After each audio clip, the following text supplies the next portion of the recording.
नमस्कार मित्रों, मैं हूं आचार्य अंकित नोटियाल। स्वागत है आपका हमारे YouTube चैनल धर्मशास्त्र में। जैसे कि आप जानते हैं कि हम इस चैनल के माध्यम से धर्म से संबंधित, पूजा पाठ से संबंधित, ज्योतिष शास्त्र से संबंधित जानकारियां लाते रहते हैं।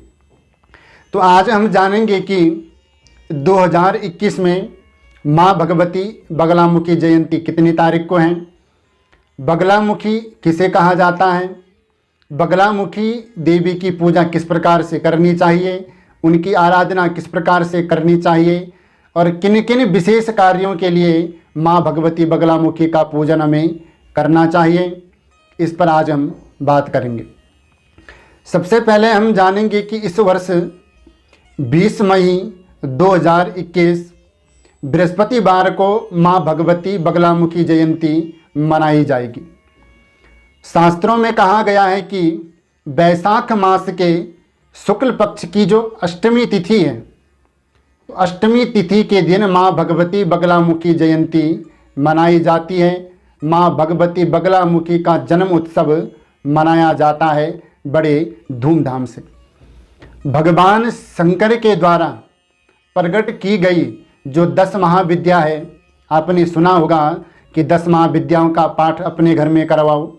10 महाविद्या कौन कौन होती है? उन 10 महाविद्याओं में जो प्रमुख देवी हैं 8वें नंबर की, वो है माँ भगवती बगलामुखी। माँ भगवती बगलामुखी को कुछ लोग स्तंभन की अधिष्ठात्री भी कहते हैं। माता बगलामुखी की उपासना आप शत्रुनाश के लिए, वाक सिद्धि अर्थात वाणी को सिद्ध करने के लिए, वाद विवाद में विजय प्राप्त करने के लिए की जाती है। यही कारण है कि कुछ लोग माता बगलामुखी को सत्ता की देवी भी कहा करते हैं। सत्ता अर्थात राजनीति। जितने भी राजनेता हुए हैं या हैं हमारे भारतवर्ष में, ये सबके सब जब चुनाव आते हैं किसी के, जब भी किसी पर कोई संकट काल आता है, तो ये सब लोग हिमाचल प्रदेश में माँ भगवती बगलामुखी का विशाल मंदिर है, वहाँ जाते हैं और वहाँ बगलामुखी माँ के मंदिर में उनकी आराधना करते हैं, पूजना करते हैं और वहाँ ब्राह्मणों के द्वारा यज्ञ करवाते हैं। इसीलिए जब किसी चीज़ के चुनाव होते हैं तो हर कोई राजनेता मंत्री सत्ता प्राप्त करने के लिए अपने घर में माँ भगवती बगलामुखी का अनुष्ठान करवाता है। ये अनुष्ठान जो है रात्रि के समय होता है। 10 महाविद्याओं का जो अनुष्ठान होता है वो रात को 10 बजे के बाद और सुबह 4 बजे तक होता है। माँ बगलामुखी का जब हम अनुष्ठान यज्ञ करते हैं तो इसमें विद्वान ब्राह्मणों की आवश्यकता होती है, क्योंकि इनका जो मंत्र है इसमें यदि एक अक्षर की भी त्रुटि हो गई तो बहुत उसका विपरीत फल हमें मिलता है। इसलिए विद्वान ब्राह्मणों को आप बुलाएं अपने घर में। वो पीले ही वस्त्र उसमें पहने जाएंगे। जो कमरा होगा वो भी पूरा पीला ही होना चाहिए, उस कमरे पर पीला ही पेंट होना चाहिए। पीले वस्त्र, पीले ही फूल माँ भगवती को चढ़ाए जाते हैं। पीले चावलों में हल्दी मिलाई जाती है। और जो माला होगी जाप करने की, वो माला भी हल्दी की माला आती है, उससे माँ भगवती बगलामुखी का जप करा जाता है या किया जाता है।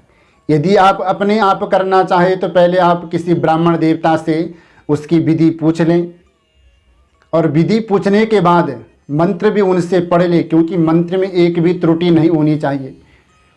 आजकल की जो स्थिति है इसमें लोगों के बहुत ज़्यादा शत्रु हो जाते हैं। और शत्रु भी किस प्रकार के होते हैं?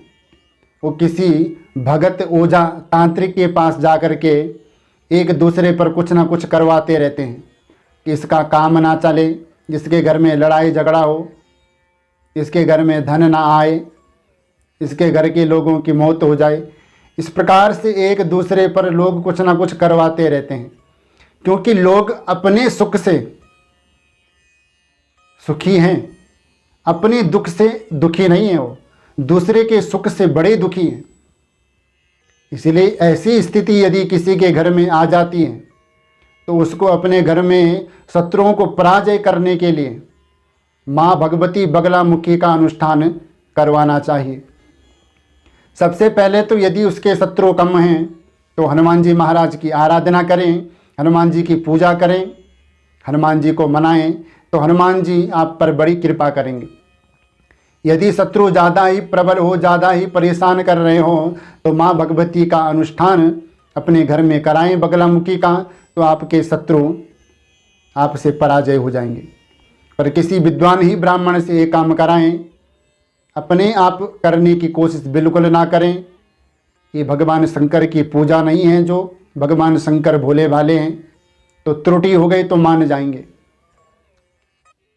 इसलिए बगलामुखी जयंती वाले दिन पीले पुष्प, पीले चावल, पीली मिठाई कोई हो, पीले वस्त्र जैसे माँ भगवती को पीली साड़ी चढ़ाएं, हल्दी की माला इत्यादि माँ भगवती बगलामुखी को अर्पण करें। यदि आप अपने घर में माँ बगलामुखी की पूजा करना चाहते हैं अपने आप शत्रुओं को पराजय करने के लिए, तो एक तस्वीर माँ भगवती बगलामुखी के अपने घर में लाएं, नित्य उनको हल्दी का टीका लगाएं, पीले चावल, पीले फूल, पीली मिठाई उनको चढ़ाएं, और बगलामुखी चालीसा जो होती है उसका नित्य आप अपने घर में पाठ करें।